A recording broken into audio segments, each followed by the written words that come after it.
एक बार एक भक्त ने बोला गुरुजी से कि भगवान आप कहते हो ज्ञान सुनो। अब बहरा आदमी तो ज्ञान सुन नहीं सकता, वो बेचारा क्या करे। तो गुरुजी ने इतना सुंदर जवाब दिया।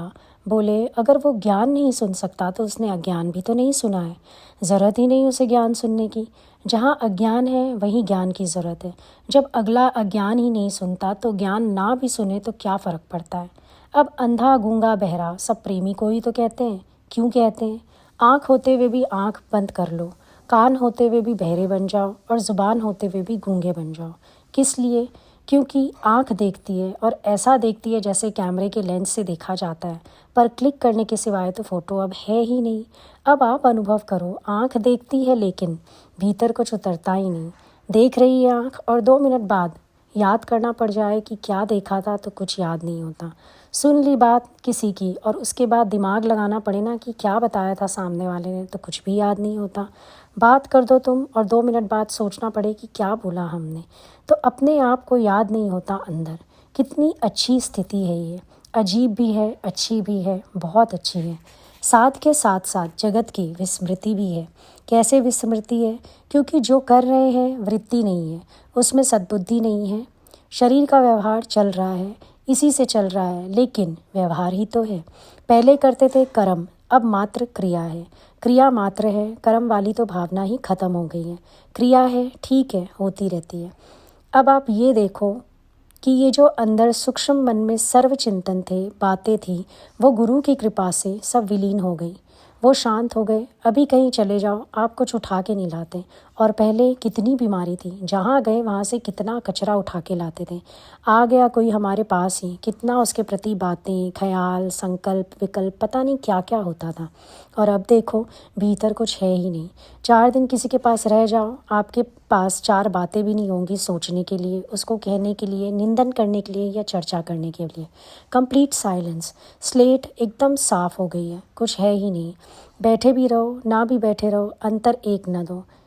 कभी कहीं ज़बरदस्ती बैठना भी पड़ जाता है, फिर भी भीतर कुछ नहीं है। फिर भी ये नहीं हंसी ठहठहा, कुछ भी नहीं। शांत, अपनी शांति में, अपने मौन में मस्त हैं। नहीं भी बैठे तो भी कोई उलझन नहीं, और बैठ भी जाएं तो भी कोई उलझन नहीं। एक वाक्य सुना था गुरु का, तेरा आनंद तेरे साथ, मेरा आनंद मेरे साथ। ज्ञान के बाद ध्यान जाता था। लोग ऐसा कह रहे हैं, उनका आनंद उसमें है, तुम वापस आ जाओ। हम तो इन्वॉल्व नहीं होते, ये तो बस फालतू की बातें करते रहेंगे। जहाँ मिलेंगे इनको तो यही काम है। किलकिल थी अंदर, ख़त्म हो गई सारी, कि उसका आनंद उसमें, मेरा आनंद मुझ में। एक वचन गुरु का अंदर चला जाता है तो कितनी सृष्टि समेट डालता है, अपने आप ही समेट देता है। मेरे को किसी चीज़ से कोई वास्ता नहीं, बहुत अच्छा। किसी को है भी तो अच्छा, नहीं है तो भी अच्छा। हमको समझ में आ गया भाई, इतना समय बर्बाद नहीं करें, फ़ोन ना करें, फालतू की बातें ना करें। जो कर रहा है वो उनका आनंद उसमें है। इतना भी मन नहीं करेगा कि उठ के दूसरे को टोक लगा दें, क्या ज़रूरत है। एक वचन की महिमा कितनी बड़ी। अब इतने समय से बैठे हैं, इतने वचन भीतर उतरते जा रहे हैं। अभी अंदर सृष्टि खत्म नहीं करेंगे तो क्या करेंगे। और ज्ञान सब ज्ञानड़ी, ब्रह्म ज्ञान एक ज्ञान, जैसे गोला तोप का मार करे मैदान। और ज्ञान सारा बेकार है, सब छोटे हैं। ब्रह्म ज्ञान एक ज्ञान है, जैसे गोला तोप का, जो सारा मैदान मार देता है। एक एक वचन गुरु का ऐसा है कि मैदान के मैदान साफ हो गए अंदर से, बचा ही नहीं कुछ। ऐसा है ये ज्ञान। ये अंदर में मैं को मैं कहने का बहाना भी नहीं बचता। फिर खाली होगा ना अंदर वाला, और क्या होगा। कुछ शेष ही नहीं, सफाचट हो गया सब। क्लीन क्लीन बोल्ड आउट हो गया। तो यही बात तो होनी चाहिए। गुरु ने सारा मैदान साफ कर दिया, सारा मन का शोर मिटा दिया, सारी आवाज़ें ख़त्म कर दी, बचा ही नहीं कुछ। है एक एक वचन अनुभव करने लायक। अगर भीतर उतर जाए तो अनुभव करने लगो तो आपको महसूस होने लगता है कि जगत का अभाव कितनी जल्दी होता है। बात सुनिए ना शिखिध्वज राजा की। वो रानी चुड़ैला के रूप में पहुंची थी कुंभज ऋषि के वेश में। राजा नहाने गए हुए थे, उसके पत्थर पर जाकर बैठ गई। वापस आया राजा तो महात्मा जी को पूछता है कि आप कौन हैं और मेरे पत्थर पर क्यों बैठे हैं। उसने एक ही सेंटेंस बोला, राज्य छोड़ आया, रानी छोड़ आया, धन पदार्थ छोड़ आया, अब बाकी ये पत्थर तेरा है। सिर्फ एक वाक्य। अब देखो अंदर अगर उतर जाए एक बात तो इस कसौटी पे कसते आओ अपने आप को।